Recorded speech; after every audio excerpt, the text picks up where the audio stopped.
Hello, marketers. We're Behavio.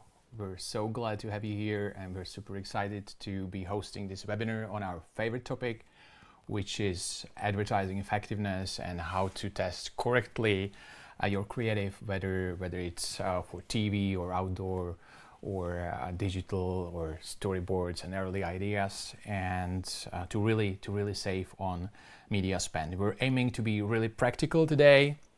That means we have tested specifically for today's webinar various recent ads, so you can look forward to watch Tropicana ad and Amazon ad and Coke ad, so that we're really lucid and clear and interactive as well. And to introduce the speakers, I'm the CEO and Behavio. We basically test thousands of ads and brands every year for over 500 consumer brands, and we use really modern subconscious behavior methods to translate the creativity into the business numbers, into the effect, so that you can really save on your media spend. So that's for me, but I'm super excited to have Radim here today. Radim actually spent decades working on campaigns in the US and globally. He was the top manager with the global media agencies like Leo Barn in Chicago or McCann work group in New York, and so he's behind dozens of well-known ads and campaigns. So Radim, hi. Thank you for having me, Jiri, and good afternoon or good morning to everybody, depending on your time zone. Hi everyone, and Radim, maybe to introduce you through your work a little bit. What is from your globally known campaigns? What is your favorite one? Of course, I would ideally like to say that this is my own work, right? But with all the challenges and not trying to sell myself too hard.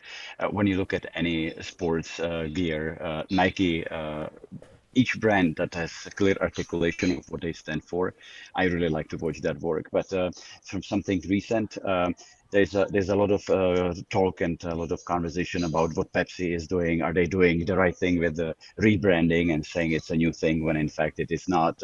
I like to watch even cases of work that are not so successful from our marketer's point of view, and I love to follow the buzz. So even the bad work is a favorite work of mine, because I can learn and I can recommend what new things should happen that marketers should do. And this is one of the webinar examples today where we will learn and talk about exactly that. Thank you. I really love your ostrich Samsung ad. Actually, that's actually the ad. I was looking at the YouTube, and there was a lot of people saying that was the best ad they ever see. So yeah, I'm really a fan of your work and really looking forward to interview you later on and have some questions about your, because we are going to present here the data and the testing perspective, but you're the creative strategist, and I have a lot of questions on that. So Can't wait. as I said, we want to make this really practical. We start with some theoretical part, the evidence for super effective creatives, what makes ads really effective in terms of sales. Then we have those concrete ads and some takeaways from them. Then we'll shortly talk about how to improve different formats through testing, and finally we get back to Radim and ask him about his experience behind the scenes of creative strategy. That's it. So to make it really interactive, we'd love you to join this slido.com. Maybe you already see that next to the video you're watching. If not, please go into this slido.com, use this code, and you can ask questions. We're gonna have an Q&A session at the end of this, and also the polls, so please use it, and we're really looking forward to your questions and polling and whatever. So let's start. The bottom line today is that it's not just one of the topics. The quality of your creatives actually can be your huge unfair advantage, one of the few you got, because it's hard to be really unique with the product. And given that big companies spend a lot on marketing, it's really hard to It's really hard to fight with them if you are smaller or even when you're bigger. And the creativity can really be your huge unfair, or how to call it, advantage. This is something that now even Google knows, and their recent data shows that 70% of an ad effect is actually driven by creativity, only 30% by targeting. And even more interesting figure is from Les Binet, the marketing scientist, who has recently published this analysis that the best creatives bring 11 times higher profits, not just revenues, but profits than the mediocre ones. So overall, it's bigger than all the other effects like targeting and geography and all the other things. To make it concrete, using our actual case study, this is a case we were working for energy drink brand Big Shock. We pre-tested creatives for them and then post-tested them, and you can see they were really differently. They were of different qualities. So one of the creatives was highly effective. They still decided to use both of these creatives and have the same media spend for that. And the results were strikingly different. With the better creative, they were able to raise their awareness and other metrics with brand up by 20 points. With the people who saw the ad compared to the worst ad, which was like a couple of %. So it's really different. But basically, with the same media spend, you can either make a couple of millions people more likely to buy you, or a couple of thousands or hundreds of thousands. And that's really different for the same media spend. So what we want to look into right now is what we know about what makes ads effective. Why is one creative much better and the other is much worse? There's a couple of books that are really influential, and I totally recommend to read all of them. But I know that you don't have that much time. We're gonna send you the links for them after the webinar. But let me now just tell you a couple of the most important takeaways that you really need to take into account when you're preparing creative strategy.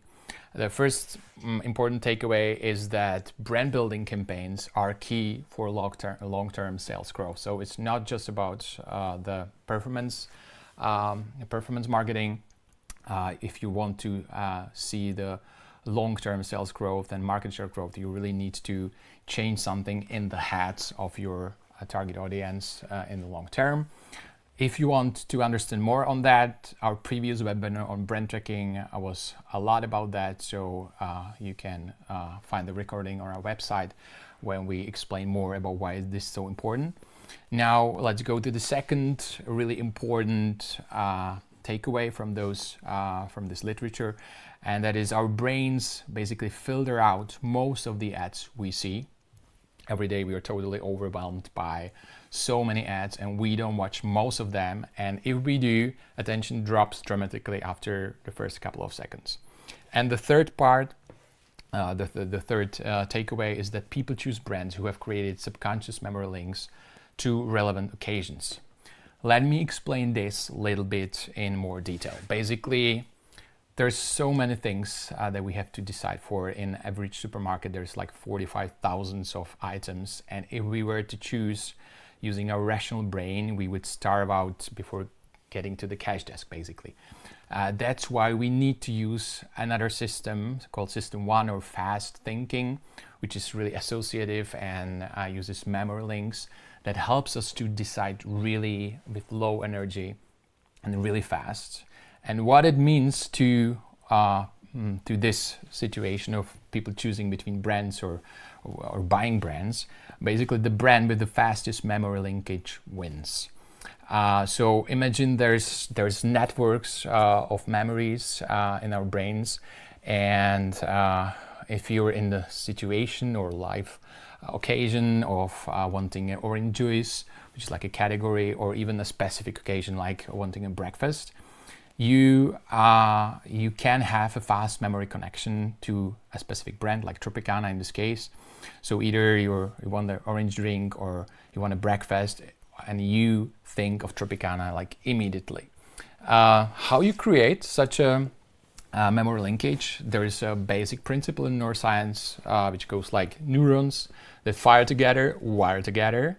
So basically, by simply putting the two things like brand and the need and showing them together repeatedly during the time, the people create this memory linkage, and when they are having breakfast, they think of Tropicana or wanting Tropicana. That means that there's three components of super effective creatives. I've already mentioned the two, so you always need to display the brand and the need because you want to make the connection between them. But there's a third component called emotion, and that's basically an amplifier because when we feel strong emotion, we remember things much more deeply, and that means that we're creating with our ads the links much more effectively, and the links are much more deeper and faster. And it also helps to solve this attention problem. As I've said, people don't watch your ads, so even for like 30-second TV ads, after 12 or 13 seconds, no one is watching, or less than half of the people have already tuned out. So if you feel strong emotion, you pay attention to it. So basically, people will watch more than if you're not able to get any emotional response. This is almost the end of our theoretical intro, but let me just say that today, thanks to this knowledge, this new knowledge, pretesting massively increases your effectiveness. It wasn't always the case because like 2 decades ago, there was actually a negative correlation between pretesting and seeing any substantial market share growth or something like that. That was because we didn't understand properly or what the ads are actually doing, and market research companies were using rational questions. They were basically asking people whether after seeing this ad, they're more likely to buy something, and we just didn't reply in a way that was correlating with what actually happens in our brains. So, but now, using these methods of basically testing for emotion and for brand recall and for memory linkages, it has turned into the other direction. And now, if you pretest, you're much more likely to grow in the long term. To end this theoretical testing, I've actually just seen this great meme today on the LinkedIn. One recommendation when you want to A/B test, it really kind of needs different ideas because what we do is we have 500 people for each creative, and that allows us to detect even the smallest, if there are some smallest changes. So we still can tell you that maybe Henry Cavill is a little bit better than Matt Boomer, a little bit. But please, if you want to A/B test your creatives, be really bold. We can tell you whether that bold idea is that risky or not, and try to come up with really different ideas and not actually to A/B test something that is not that different. Okay, so let me remind you that we got this Slido. So if you have any questions already, please type them in, and we're gonna get to them soon. But now use this polling feature there, because I'm going to play you a first ad, Tropicana ads this time, and your task is to try to tell if the ad was successful in delivering that strong emotional response. What does it mean? That people feel something, they're not neutral, they're in this case positive, and feeling really that they love the ad or they feel great when watching it. So please watch the ads, and since we have a little bit of latency and delay, you can already try to vote during the ad playing, so that we don't have to wait that long for it. But never mind if you vote after it, please make your mind about it and try to tell this. So let's play the ads. Tropicana may not have invented orange juice, but in 1954, we found a way to bring fresh-tasting OJ to everyone. And to this day, we squeeze hand-picked oranges, never add sugar, and bring OJ to fridges everywhere. So while we can't say we invented orange juice, we could say brunch wouldn't really be brunch without OJ. So we basically invented brunch. And Saturday morning, fridge chugging. Morning, people. And we're not done yet, because we're Tropicana Pure Premium, the juice that starts it all. So, was it emotional? What's your guess? Please use the polling. Radim, do we have you here? Well, what is your feeling about the ad? You're putting me on the spotlight, and I don't really like that. But look, there is energy in that ad, right? That's for sure. So there will be some component of engagement. Whether it generates any emotional engagement with you, I'm in doubt. Of course, naively thinking, I don't think there is much, because for me personally and for the viewer, it's a brand talking to me, but there is not a personal message that would relate really to my emotions. But I think some of the emotions are definitely generated through that voiceover and through the dramatic type of a footage. But it could be better. It could definitely go stronger. Okay, so let's have a look at what we have here. There's, yeah, it seems that the viewers are feeling somewhat same as what you said, which is basically there is some emotion, but not the strongest one. And I think we won't wait for more responses, and let's look into the results. So frankly, I was surprised as well, because my guess would be the same. I don't think this is the better creative, but still actually the emotion was quite positive, definitely more than average. As you can see, 85% felt positive about that, and there was even 30% of the people who really loved the ad, which is great. And it shows that sometimes if you use something that is relatable, you do not have to have a super specific idea or insight, and it can still get emotional response high enough to that allows the remembering of the ad. And what's also important here, as you can see, there's a lot of emotional peaks that kind of keep like the rhythm, and people most probably will watch this ad for a little bit longer, even if it's not that unique. And we'll get to that in comparison with the next ad we're going to show you later into more detail. So let's have another example. Again, polling. Today the question is not about the emotional response, but it's more about the brand recall. What does it mean? Imagine people watching parts of this ad, a whole ad, and how likely are they to correctly type down the name of the brand that this ad was for. So let's play the ad. Red Riding Hood loved visiting Grandma's house. Unfortunately, others did too. But after saving big with early holiday deals at Amazon, she was ready for those uninvited guests.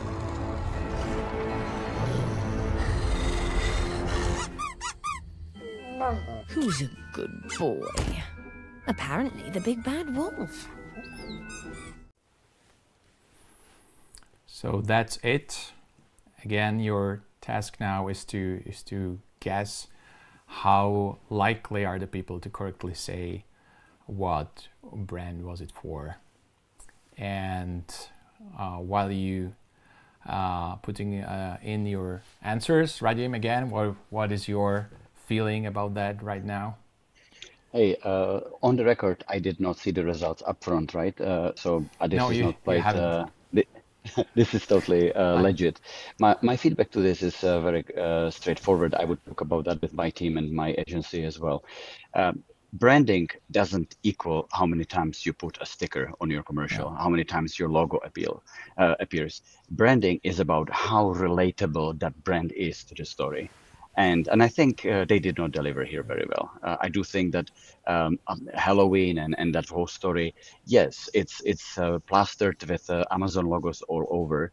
But how is that related to the message and to the brand of Amazon? I think this is for me a thumb down. We will see what the real results are. Thank you. And let's look first, before we get the results from 500 people that were actually tested on that. What is our today's audience feeling about how good they were? And this time again, quite the same feeling that this was not the best case of branding. And now let's go to the results of the testing. Before I get to that, how we actually create the curve here. Imagine that we have 500 respondents, and before they see the whole ad, we just randomly pick 3, 5, 7 seconds part of the ad. We play to them, and then they're supposed to write down or what brand was this for, and that's how we can get to results like this, where you can see that this is really weak branding in total, as well as during the most important first part. As you can see, only 35% of people correctly recognize the brand, and only 14% recognize the brand in the first 5 seconds, which is really important even with TV, because we know that even with TV, people are, when they're watching, when there's a commercial break, they can go into the kitchen or whatever. So it's really important to have the branding right from the start. In this case, it's really way below the average. It's 44, which is 44% typically, and this is way worse. Let me compare these ads and get some recommendations from what we have here. Here you also see the emotion for the Amazon ad, which was better than the branding, but it was like the typical traditional TV storytelling that used to be like 20 years ago, and basically not prepared for today's low attention, because even emotionally there is a build-up that is a little bit taking too long, and the climax, the strongest emotional reaction, where that was the cute dog, that is the part that people remember the most, but most of them are not watching until that time, because there was not a strong emotional reaction strong enough right from the beginning. If you compare that to how Tropicana, it's definitely maybe less Shakespearean. There's not a build-up, there's not a climax. It's more like a beat pace and repeating the things. But frankly, this is what today help in most of the cases. If you're not creating a super emotional story, this is a safe strategy for effective ads and emotion in that. So start high to retain your audience's attention.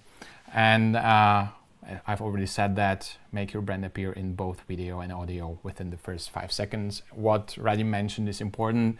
The best way how to do the branding, not in just the 5 seconds, the best ads have the brand recall really strong throughout the whole ad. But you can do this as the case in Amazon, where you just put a logo or product there. You have to somehow build maybe some codes, brand codes that can be mascots, can be something that you already associate with the brand from previous ads, where you can put the brand into the middle of the story, and when the emotional is created by something that is already connected to the brand much more closely, much more intrinsically, it's much better. So it's hard to do it in the Amazon way. Okay, and last thing, it's good to have the branding strong in the most emotional moment. As you can see here, when we have the peak of emotion with the dog, there is the lowest branding almost. So the people will remember the picture in their heads, but there will be no sticking to the brand in this case. Okay, and the last polling today, it's not going to be a TV ad, but it's an outdoor ad. This time the task is whether the message recyclable get through to the people. Obviously it's written here, as you can see on the outdoor ad, but the catch is that the average attention time for outdoor is 2 seconds. People drive around the billboards, or they're really overwhelmed by everything what's happening, or whatever, when they're waiting for the bus, and in this case we have the city light.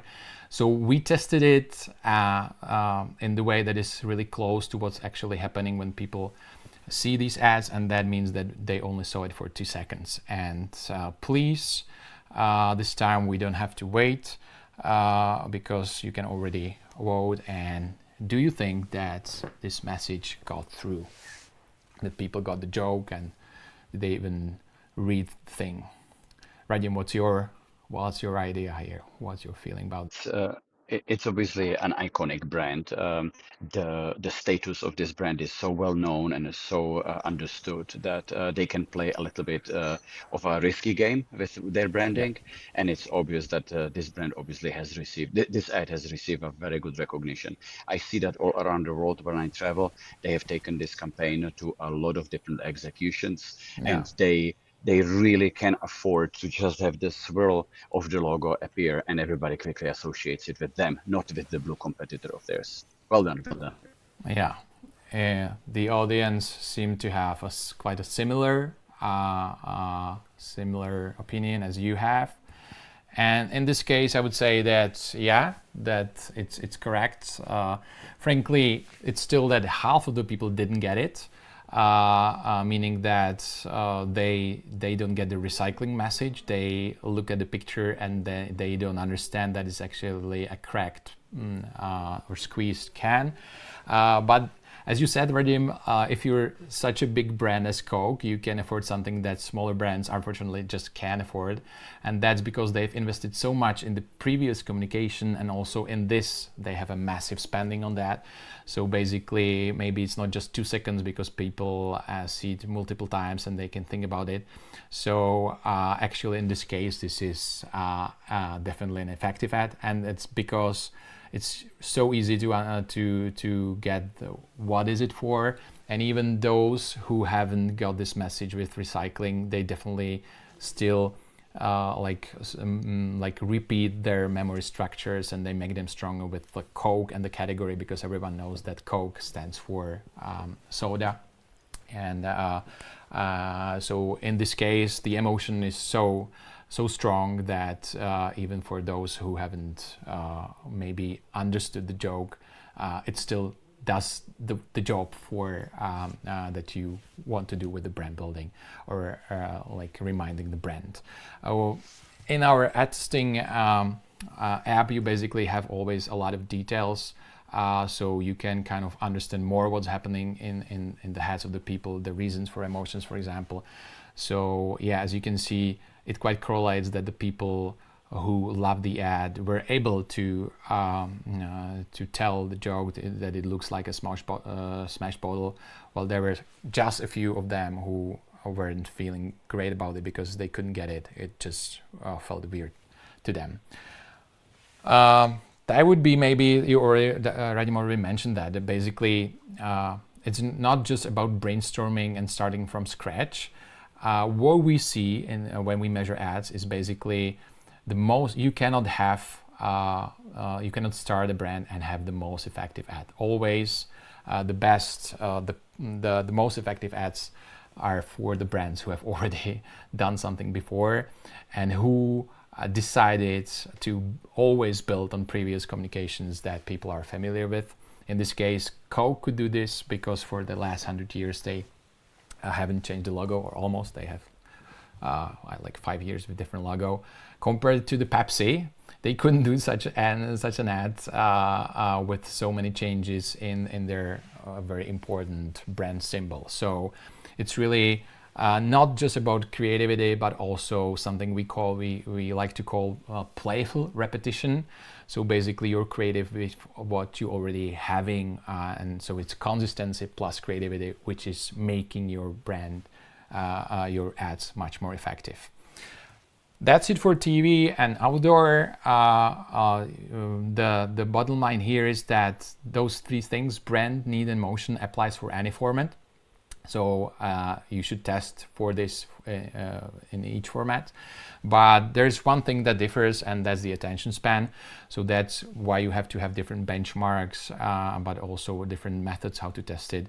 Because for TV ads, it's 13 seconds still, like for 30-second TV ad is 13 seconds. And for outdoor, it's 2 seconds. For digital, it's even faster. It's important to test for that when you test ads. Okay, we've got much more for you in the platform. So if you want to check another ads, please, we will send you the link, and you can go into the platform and watch a lot of ads that are here just for you. You can watch the videos with the curves. You can go into the details, read through the verbatims and have questions even later after this webinar, we'll be happy to explain anything or talk with you about the ads. So that's almost it. The last thing from my side today is that so far we were these were basically the final executions tested. As I've said, nowadays it's really predictive, so you can really there's a high chance if we say this ad will perform well, that it will really be that effective. But obviously that's what we prefer, to have the most predictive stage. But it's not that practical when you actually want to make the biggest decisions about the creative, because those decisions often happen much earlier. So definitely you can test early ideas, you can test storyboards. That is a thing I would recommend most because that's still quite easy to prepare and much more predictive than early ideas.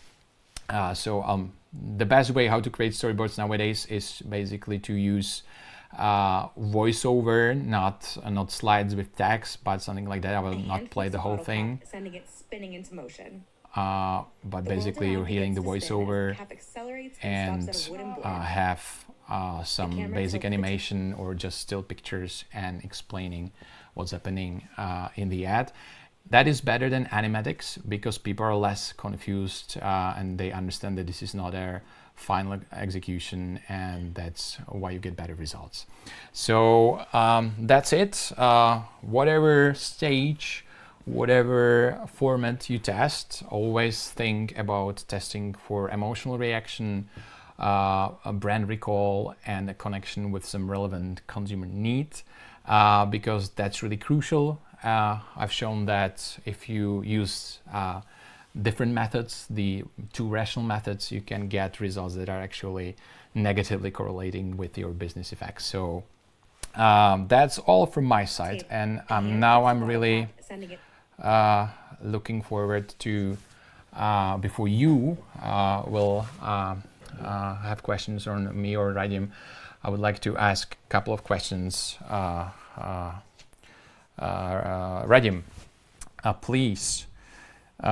So is it worth, by your experience, to pay extra for better creativity? Because you need to pay extra. It's still like the artificial intelligence can't still deliver something that is really unique and emotional. So you have to pay extra for that. But is it worth? Does it really bring the business effect? If you have no creative idea, you're not going to stand out. You will be just throwing money at a asset at a TV spot or an outdoor placement. You're gonna spend money for media, and you're not gonna engage. Your consumer is not gonna pay attention. Good creative ideas engage. Good creative ideas are things consumers want to see and explore. So investing into a good creative idea makes a lot of sense. And it's a fraction of a total media budget. Usually, you spend millions of dollars on your marketing, on media spending, and then you're just wondering how many thousands of dollars you should be spending for the generation of a great creative ad. Whether you should be engaging a top-notch creative agency, absolutely. The answer is it's an investment to get more mileage out of your marketing money and media money later on. So my answer, yes, go for it. Find a good creative partner and spend money on developing and crafting the work as much as you can. How hard is to explain this to the board or non-marketing people? Because, you know, the creative feels like magic, something not measurable. So how hard is to get a buy-in from the especially global brands? But is it already they know, or are they like willing less and less to pay extra for creativity? When I speak to CEOs, the usually very hardly understood argument is persuasion. Without a great creative idea or without creativity, your persuasion is not going to be very strong. So the conversation I have with senior stakeholders is you absolutely have to consider that with great creative idea comes a lot of persuasion, a lot of effectiveness, and a lot of your own KPIs, business KPIs in particular. Because you don't do your marketing efforts just to be creative, right? You're always delivering on something, and it's usually a sales parameter or it's an improvement of some brand metrics that leads into a business KPI anyway. So those marketers that are following us today on this webinar, think what is the agenda of the CEO, selling more or improving the value of the brand. And that is the KPI that your creative work and your creative idea have to support. From your position as a president or AVP or whatever you were, how could you ensure that campaigns were truly creative? I mean that you have team that like, what is needed for that? Does the good brief really like support creativity, or is it like a chance that this ad would be great, that the other would be mediocre? How can you make sure that you're gonna bring the really great creative? A lot of books have been written on the creativity topic, and I have never written one, and I never will.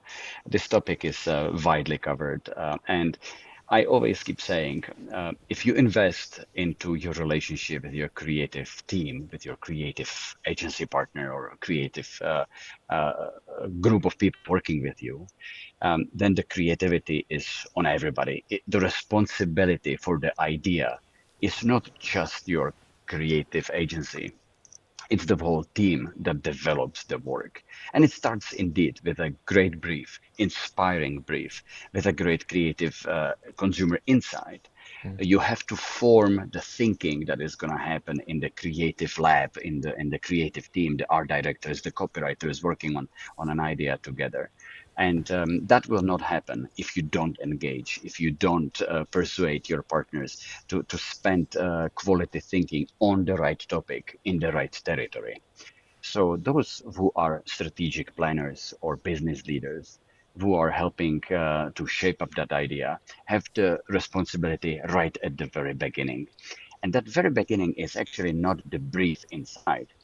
It's not the brief at the very beginning of the process. It's the insight, the truth about the consumer, the truth about the category, or at least the truth about the product, which then shapes the whole thinking of the creative team and helps to formulate the creative idea itself. But on that note, really, creative idea itself can come from anywhere. I have been in situations when even the assistant level person came up with a great brief, with a great insight that was so easy to then execute in a fabulous creative idea. It's everyone's responsibility. The responsibility of the client or the account manager doesn't end with just writing the brief. The component Did the of assistant motivation then is very get paid important. extra for that if they come up with the idea? We made sure we rewarded her thoroughly, and she became a very integral part of the development process later on. So everybody could feel the Yeah, that's ownership of great to hear. what And she has worked on. what is your personal experience with testing? When is it most helpful, and at which stage? And in general, what were the typical stages when you opted for testing the creative? You know, Jiri, right at the very beginning, you mentioned testing the concept, testing the idea, and the earlier you can test, the better is my philosophy. Don't be afraid to test direction of messaging. Don't be afraid to even figure out, okay, what should I say? And then you can easily test, am I saying it the right way? Because today's media space is so cluttered, and we marketers, we sit in offices and we are so deep in the trenches with insights and data research. If you forget that you are surrounded by a lot of buzz, your message might not even get through. So the simplicity of your delivery is important to understand, and research can help you a lot. So please don't focus on testing storyboards or certain directions for executions. Don't be afraid to test a narrative. Don't be afraid to test a concept of what you're gonna say, whether it's even sticking with the consumer, whether it's something that they are even interested in hearing. And then, of course, get through the process and test when you have the time. And make time for testing, because in the end, you're gonna spend millions of dollars on media budgets, and you wanna make sure that you're doing the right thing, you're talking the right message, you're talking to the right person, and that the articulation of the message is well comprehended and well received. So for me, it's always about testing as early as you can, testing the right thing. Sometimes you want to decide, I need to test the brand. Sometimes you're testing the product, and it's not the same thing. And consider the media clutter and the media spending. Where are you gonna go with that message in terms of a marketplace? Thank you. One last question before we look into the Slido, and that is from those three things: emotion, branding, connection to the needs. With your experience, what is the most often lacking or missing in ads out of these three, or what's the biggest problem with the effectiveness? Relatability, the insight. When I saw the ad for Tropicana, what does it mean to me is what I, as a consumer, will ultimately judge this TV commercial on, right? So me is if I was a marketer for this brand, I would also think, okay, I'm advertising the product, but am I inherently having a role in that consumer's life? I.e., why do I exist in their life? And we call it a purpose. If you have a clear understanding of what your brand purpose is in a consumer's life, you will easily be then able to create work that resonates, that sticks with consumers, that creates emotional bond with the consumer, and then everything else is relatively simple to achieve as well. Start with a purpose, and don't ask purpose after the TV commercial is already shot. Ask it when you're doing your marketing planning, and ask the research agency for help. Testing purpose is also something you can easily do, and we have done it many, many times when rebranding or launching new brands. Ask yourself, what is the relevance of that particular brand in consumers' life? That will help you get a lot of mileage out of your efforts. Thank you so much. Let's now look at the questions in the Slido.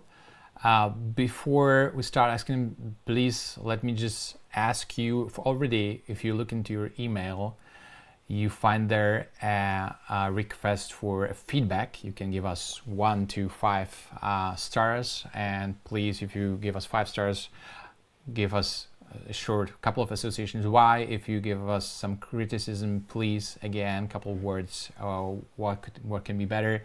This is so crucial for our future content. We want to make it really helpful and useful for you, and you can do it even right now, because we know everyone's so swamped these days, so it's hard to get back to it. So please go into your email and give us your feedback. And now let's look into your questions. The first one: how is your data collected? Oh, that could be for another webinar actually, but let me just really briefly explain. We use our representative samples of online populations.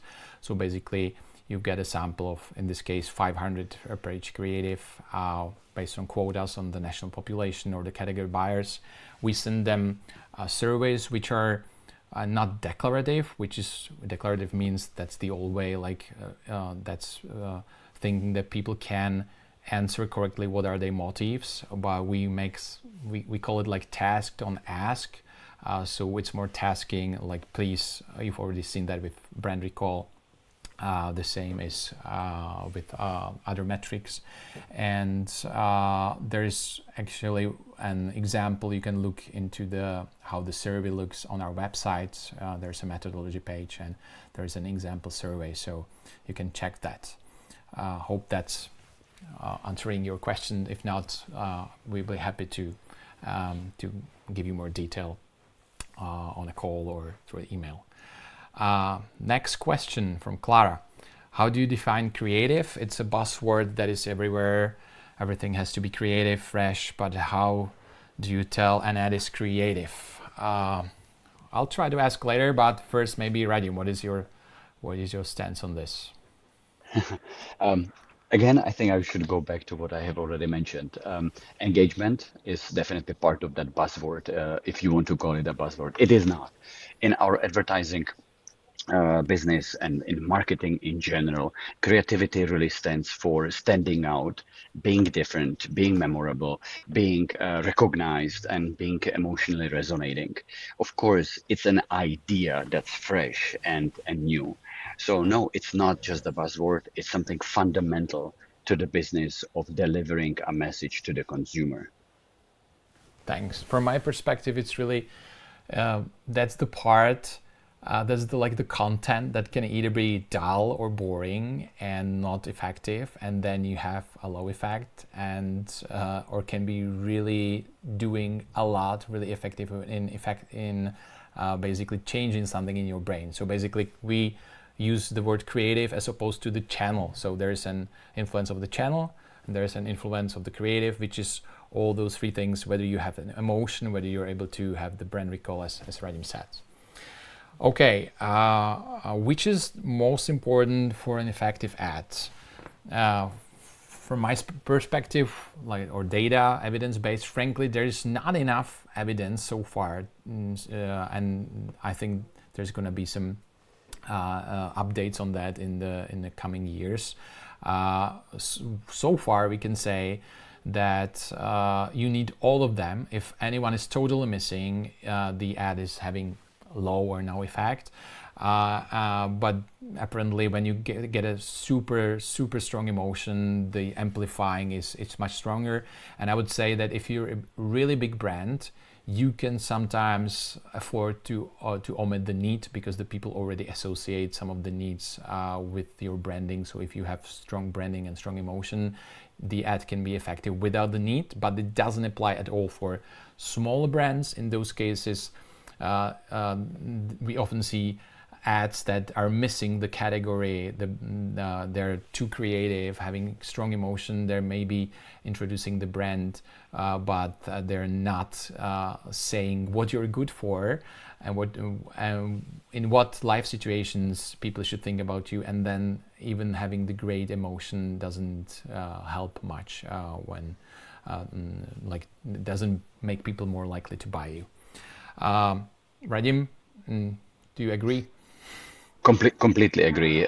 Whereas, of course, the brand itself is always with a question mark, because you don't necessarily need the brand to deliver the message. Often, you actually want the brand to be understood through the message delivery, correct? So, when you're launching a new brand in particular, you don't have to have the brand yet in order to make the communication effective.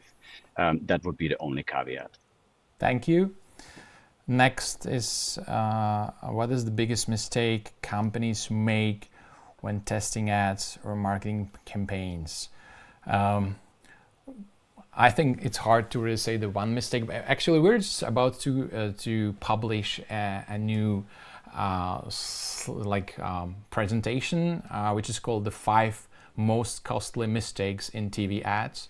And I've already mentioned a couple of them. It was the late branding and emotion. But check our webpage, or maybe we can send it earlier, like in a week. And there is like 5 mistakes that are the most common, the most costly. We can really say which one is the worst, but we can definitely say that if you omit those 5s, on average, you're gonna see much bigger growth and much bigger business effects with your ads. How often should companies run tests on their campaigns, especially in fast-changing markets? Radim, that's maybe more for you. How often? Never often enough. Start when you can. Start with pre-testing when of course you're developing. We talked about that, but then measure the market before your message goes out there, and then measure the market again after your message is out there. So have I been testing things before we launch them? Yes. Have we been testing things when they were on air? Yes. Were we testing things after we took them off air? Yes, as well. If you have the budget, if you have the time, test prior, during, and after. And if you do not, please test at least before you get to the market so that you know what the consumer is generally going to see and hear. This is maybe actually connected to some of the other questions, which is what is your pricing for an ad test? Because I think there used to be an excuse that if you're supposed to pay $20K like dollars for testing some creative, just the biggest enterprises could actually afford to test that many times during the production process, and it was not accessible for mid-market. That is not the case anymore, not just with us, but basically we're like 20 times more affordable. It's like around 1K for testing one creative. So basically this, even when you have like 100,000 media spend, that is something that pays off, but definitely when you have a couple of millions. And we've definitely seen like companies in the enterprises who have switched from the traditional like more expensive vendors, and they started to test much more. So before they tested like twice during maybe before and after, so once during the production, and now they really test early ideas, then they pre-test storyboards or definitely the rough cuts or final edits, and then post-tests. And yeah, now it's like hard to have excuse with the current pricing, not just with Behavio. Okay. So what is your pricing on ad test? Basically, we have two tiers, starter and pro, but they're not that different. And if you subscribe for a yearly plan, which means you're testing at least 5 creatives a year, it can be really if you have a lot of creatives, we can get as low as 1K, but with those basic plans, it's $1,400 or $1,600 with the bread plan. So not 20K anymore. Okay. Very interesting. What are the key indicators you look for when determining whether a test campaign is working or failing? Basically it's those 3 things. As I've said, we're definitely get better and better models of what is the exact level of all those three key components. But we definitely can tell you that if you're totally missing one of them, you won't be successful. And we have some benchmarks. So basically, thanks to testing a lot of ads and pre-testing and post-testing, we can see some correlations in between the tests, and that's how we can tell you that this is basically over the benchmark, and this will get through the clutter, and this will be effective. I like that one about brand codes. What are the most effective brand codes in your opinion? That we have a webinar on that. Actually, it's called Power of Brand Codes, and there's like 20-30 minutes just on that. So please go to our webpage, and there's a recording of that webinar. Short answer would be you want to have different brand codes than your competitors. So if your competitor has a mascot, don't go for mascot, go for something completely else. There's a lot of things. Don't forget about the sound. So I think jingles are something that feels old and not cool anymore, but they're still so effective. So using the jingles in your TV ads or digital is so effective, and you definitely should think about having a jingle. And the last one, it's maybe not a question, it's more maybe I should sing it like OJ is the only thing I remember from the ads. So that's actually, that's the point. You remember the jingles. So OJ, thank you so much for watching us. Please again, give us a feedback. We'll be really trying to learn from what feedback you give to us, and come in a soon future with some other content for you. So please, maybe we have a newsletter, or definitely we have a newsletter, but I'm just encouraging you to subscribe so that you don't miss any of our future webinars or content. And Radim, thank you so much for joining us. I know that you're in the middle of your Forbes conference, so we won't take any more of your time, and I'm hoping that you will join some of our future webinars as well. I Thank would you be so happy much. to. Good luck to all the marketers, and feel free to reach out on LinkedIn. Good luck. Bye.